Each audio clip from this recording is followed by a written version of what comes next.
Eletroforese em gel de agarose, uma das técnicas mais utilizadas por laboratórios de biologia molecular. Mas que tal sair um pouco da teoria e ver na prática como essa técnica é realizada?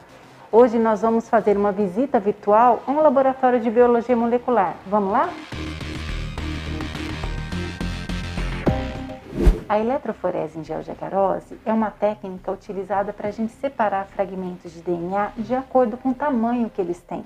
E muitas vezes a gente utiliza essa metodologia para visualizar e analisar o resultado ou produto da PCR, a reação em cadeia da polimerase.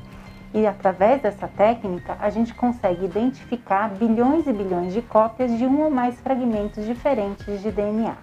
A gente está vendo aqui o chamado aparato de eletroforese em gel de agarose. Ele é constituído por uma cuba e um suporte que vai conter esse gel de agarose. Essa cuba é completada com um tampão específico. E aqui a gente tem um suporte que corresponde ao nosso gel de agarose. O que é esse gel de agarose? É como se fosse uma gelatina. Imagine que você vai fazer gelatina em casa. Você dilui aquele pozinho com uma água quente. Antes dessa gelatina solidificar, imagina que você pega um pente de cabelo e coloca esse pente enfiado dentro dessa gelatina. A hora que ela solidificar e você retirar esse pente, concorda que vão ficar vários furinhos? É exatamente isso que a gente faz no laboratório. A gente mistura um pozinho chamado agarose com um tampão quente específico. E antes dessa agarose solidificar, como a gente está vendo aqui, a gente insere nesse gel de agarose um pente como esse. A hora que essa agarose solidifica, a gente retira esse pente. E esse pente vai fazer com que sejam formados vários buraquinhos que a gente chama de slots.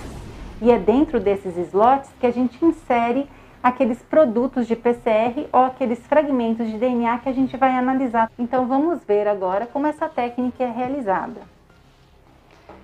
Como eu já falei, dentro dessa cuba foi colocado um tampão específico.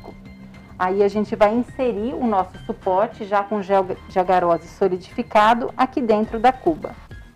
E retirar aquele pente que serve para formar os chamados slots. O que a gente vai fazer é inserir dentro dos slots os produtos de PCR ou qualquer outro material relacionado a DNA que a gente queira analisar.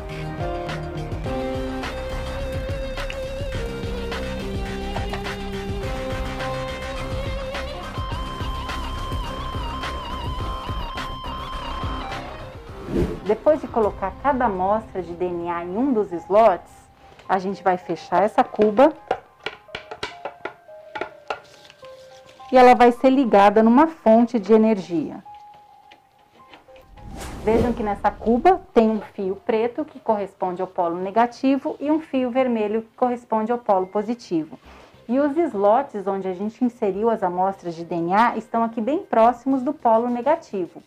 Se a gente lembrar das nossas aulas de genética, o DNA tem uma carga, que é uma carga negativa, por conta dos grupos fosfatos que fazem parte de cada um dos nucleotídeos da molécula de DNA.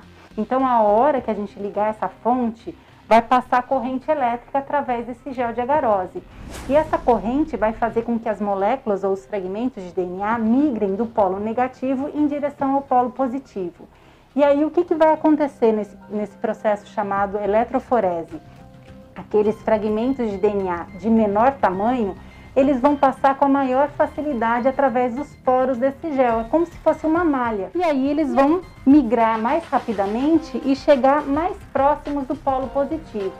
E aqueles fragmentos de DNA de maior tamanho, eles vão ter mais dificuldade de passar através dos poros dessa agarose. Então eles vão migrar através dessa agarose numa velocidade mais lenta e vão ficar mais distantes do polo positivo.